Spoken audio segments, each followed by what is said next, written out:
नमस्कार, मी शैलजा साखरे माझ्या यूट्यूब चॅनलमध्ये तुमच्या सगळ्यांचं पुन्हा एकदा अगदी मनापासून मी स्वागत करत आहे. ही वेल कशाची आहे हे समजत नाही आहे. आता ह्या फुलाला ज्या वेळेला फळ येईल तर त्यावेळेला कळेलच, पण तत्पूर्वी ठीक आहे, मी वेट करत आहे. त्यानंतर पपईचं झाड मोठे झाल्याने त्याला भरपूर पपई आलेले आहेत. अजून तरी पिकलेले नाही आहेत, पण तुम्हाला जर नाही सांगितलं मी तर ते मला कसं तरी वाटेल नाही का. त्यामुळे तुमच्यासोबत शेअर करणं अति महत्त्वाचं असं मला वाटतं. तर बघू शकता किती मोठे मोठे पपई आहेत. त्यानंतर थोडीशी दसरा दिवाळीची मी साफसफाई केलेली होती, तर तो व्हिडिओ थोडा मागे राहिला कारण एडिटिंग राहिलेली होती.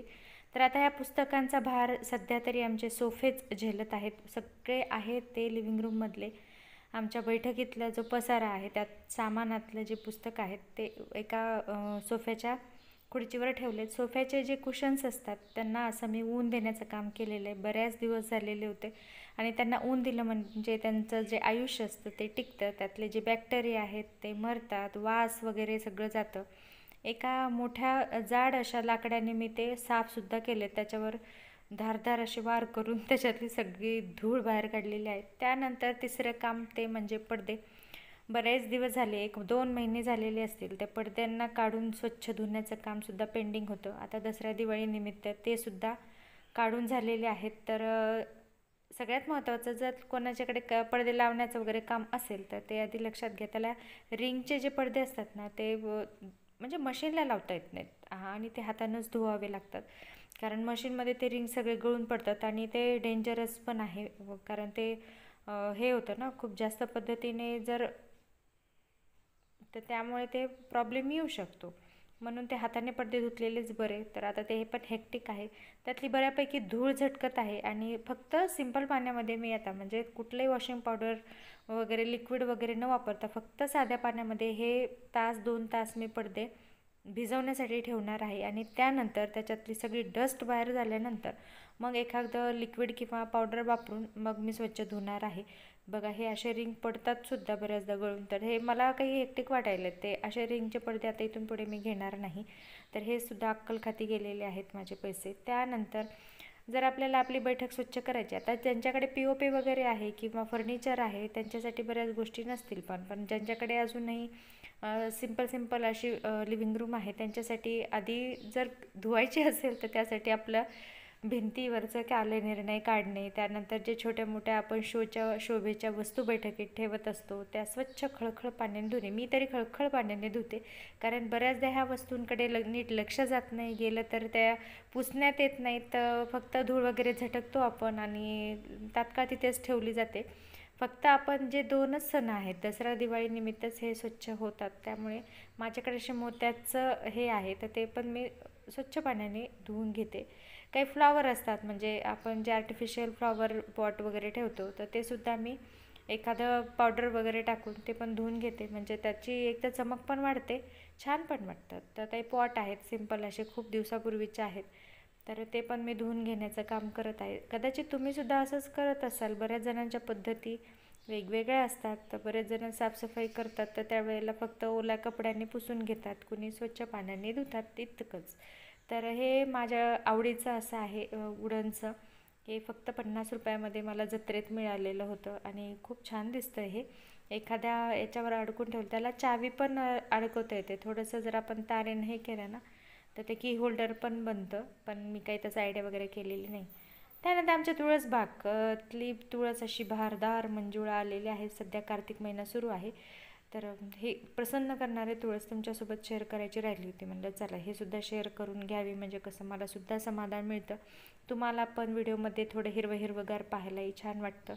तर सध्या तुळशीचं प्रमाण आहे. आता हे तुळस आपण पानाचं काम मी थोडंसं चहामध्ये पावडर टाकल्यानंतर पण करते. त्यामुळे कसं सर्दी खोकला वगैरे कमी होतात, इम्युनिटी वाढते. आता त्यानंतर आपण ज्यावेळेला लिव्हिंग साफ करतो ना त्यावेळेला ही पण डस्ट ज्या बोर्डवर वगैरे मिळते असते ना, तर ती कपड्याने न करता असे ब्रश घ्यायचे. हा ब्रश खूप मल्टी टॅलेंट काम करतो बरं का. कारण जी बारीक धूळ असते ना, जिथे आपला हात पोहोचत नाही किंवा कपडासुद्धा जात नाही, तिथे हे काम करत असतं. तर जे बटन आहेत किंवा त्या बोर्डवरची जी वर बसलेली धूळ आहे, आजूबाजूची धूळ आहे, प्लगवर वगैरे जिथे कुठे आहे ना, ते हात न लावता स्वच्छ केली जाते. तर त्यामुळे मी हे पण काम करते. आता त्यावेळेला मला कपडे वगैरे किंवा बोर्ड धुवायचा होता किंवा भिंती वगैरे स्वच्छ करायच्या पाण्याने, त्यावेळेला मी पॉलिथिन लावून ते बोर्ड पॅक करत असते. त्यानंतर जे काही आपल्याकडे फर्निचर आहे, ते एखादा टेबल वगैरे, ते पण काम ह्या ब्रशने सहज होऊन जातं. बऱ्याचदा काय होतं, आपण ते करत असतो पण धूळ जास्त निघत नाही, नाही का. कपडा पण ओल्या कपड्याने हे फर्निचर आपण स्वच्छ करतो, पण खरं तर फर्निचरला कपडा ओला लावला नाही पाहिजे, कारण त्याचं जे आयुष्य असतं ते कमी होतं. आपण जर पाण्याने भिंती स्वच्छ करणार आहोत, त्याआधी मी तुम्हाला जसं पहिल्यांदा सांगितलं की इलेक्ट्रिशियन ज्या वस्तू आहेत, इलेक्ट्रिक ज्या कम्प्युटर असतील किंवा बोर्ड असतील, स्विच असतील, जे काही आहेत ते सिक्युअर करून घ्यायचे, त्यांचे प्लग वगैरे काढायचे. ते शरणकडे मी काम सोपवलेलं होतं, बऱ्यापैकी त्याला ते जमतं आणि माझंही काम हलकं होतं. त्यानंतर जे त्याचे खेळणे आहेत, जसं की कॅरम बोर्ड असेल, चेस असेल, त्याचा स्टडी टेबल असेल, जे पण काही आहे त्याच्याकडून मी स्वच्छ करून घेतलं प्रॉपरली. त्यालाही सवय लागेल. तुमच्याकडे लहान मुलं असेल तर असं हाताखाली घेत जा, म्हणजे कसं आपलंही काम कमी होतं, आपल्याला हेक्टिक वाढत नाही आणि कामं वाटून दिल्यामुळे कमी होतात. जे पडद्याचे जे रेलिंग आहे त्यासुद्धा स्वच्छ केले. जे सोपे काम आहेत ना, ते मी देत राहते. कारण होतं असं की त्यांना सवय लागावी, त्यांनाही कळावं काम कसे केले जातात. आणि तो काय करतोय, ते निंजा टेक्निक वापरतोय आणि सांगतोय की मम्मी हे पडद्याचं जो रेलिंग आहे बघ, तू सुद्धा असं कर, म्हणजे तुला पण अवघड जाणार नाही वगैरे वगैरे वगैरे.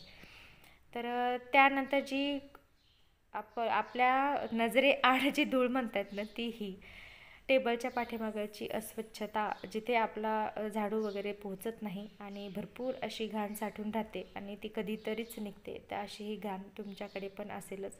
ते पण अलीकड पलीकडे टेबल सरकून घेत आहे स्वच्छ करून. आणि सगळ्यात हेक्टिक काम म्हणजे माहिती आहे का, ज्यांच्याकडे जे अजूनही आमच्यासारखे काय म्हणता येईल त्याला, सोफे आहेत, वुडन सोफे म्हणता येईल, किंवा जे सागवानी सोफा आहे किंवा लाकडी असे हे आहेत बेंच, हे बाकडे किंवा काय म्हणतात टेबल वगैरे, तर ते पण स्वच्छ करायला खूप हेक्टिक जातं बरं का. पण ठीक आहे, चला असू द्या, जे पण आहे ते खूप आहे आणि ते पण आपल्याला स्वच्छ करणं होत नाही किंवा वेळ पुरत नाही, तर ते पण करणं गरजेचं आहे. पण त्यासाठी एक सोल्युशन वापरायचं माहिती का, ज्यावेळेला आपण वुडनचं कुठली एखादी वस्तू स्वच्छ करतो ना, तर त्यासाठी एक फॉर्म्युला मी वापरत होते. व्हिनेगर घ्यायचं, त्यामध्ये विम लिक्विड टाकायचं, थोडंसं कोमट पाणी टाकायचं आणि कपडा त्यामध्ये बुडून स्वच्छ करायचा. अगदी चकाकीत आणि चमचमीत होतात. आता माझ्याकडे तुम्हाला जसं सांगितलं मी की सोफा आहे आणि सोफ्याचे जे मधले भाग असतात ना, ते कधीच निघत नाहीत. आता तुम्हाला माहिती, मी कुशन यातले सगळे बाहेर उन्हामध्ये वाळवत ठेवले आहे, त्याचे डस्ट हे करून. आणि आता हे ब्रशने जे बारीक बारीक नक्षीकाम आहे त्याची धूळ काढण्याचं काम हे ब्रश करत आहे.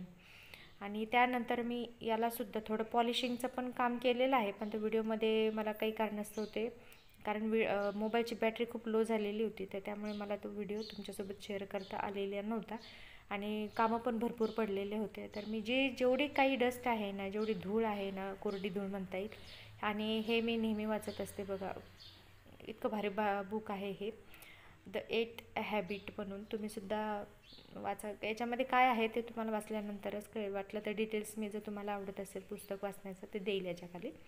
तर हे जे बाकीचं जे धूळचं काम ते साफ केलं आहे, पण मी जे व्हिनेगर वगैरेचं जे सोल्युशन टाकलं होतं ना, त्यानेसुद्धा हा सोफा मी स्वच्छ केलेला आहे. अगदी नव्यासारखा चमकतो बरं का. काय करायचं, व्हिनेगर घ्यायचं आहे, थोडंसं कोमट पाणी आणि विम बारचं जे लिक्विड आहे ना ते टाकायचं आहे आणि थोडंसं त्यामध्ये रुमाल वगैरे कॉटन कपडा बुडून घ्यायचा आहे आणि त्याने स्वच्छ करायचं आहे. आणि तात्काळ लगेच फॅनच्या किंवा हवेच्या याच्यामध्ये संपर्कात ते वाळून घ्यायचं आहे. त्यानंतरच आपण कुशन वगैरे टाकायचे आहेत, जेणेकरून ते एकतर त्याच्या लगेच धूळ बसणार नाही आणि तो जे आपण म्हणजे आता पाणीच त्याला लागलेलं आहे आणि ते पण लागलीच वाळून जाईल. कारण आता हे कसंही झालं, सागवान लाकूड आहे, तर लाकडाला पाणी लागलं नाही पाहिजे आणि आपल्याला ते चमकायचं आहे, तर धूळ नुसती साफ करून चमकत नाही ना, तर त्यामुळे छोट्या मोठ्या ट्रिक्स आपल्याला वापरावं लागतात आणि त्यासाठी आपण परफेक्ट आहोत, हे तुम्हालाही माहीत आहे. तर चला, अशा पद्धतीने इंटरेस्ट घेऊन थोडंसं गाणे वगैरे मी लावले आपल्या काळातले आणि मस्त एन्जॉय करत करत हे सोफा वगैरे साफ करण्याचं काम केलं. तर चला असंच काहीतरी हलकी फुलकी जिंदगी एन्जॉय करायची असते. कामाचं प्रेशर टेन्शन न घेता सगळ्या गोष्टी जागेवर जाणं, वेळेत होणं आणि आपलंसुद्धा एंटरटेनमेंट होणं खूप गरजेचं असतं. मैत्रिणींनो, बिलकुल टेन्शन घ्यायचं नाही, काम करत राहायचं, मस्त खायचं प्यायचं, हसत राहायचं. हा व्हिडिओ नक्कीच आवडला असेल तर प्लीज एक लाईक करा, शेअर करा, सबस्क्राईब करा. तोपर्यंत बाय बाय. पुन्हा भेटूत आपण नव्या व्हिडिओमध्ये.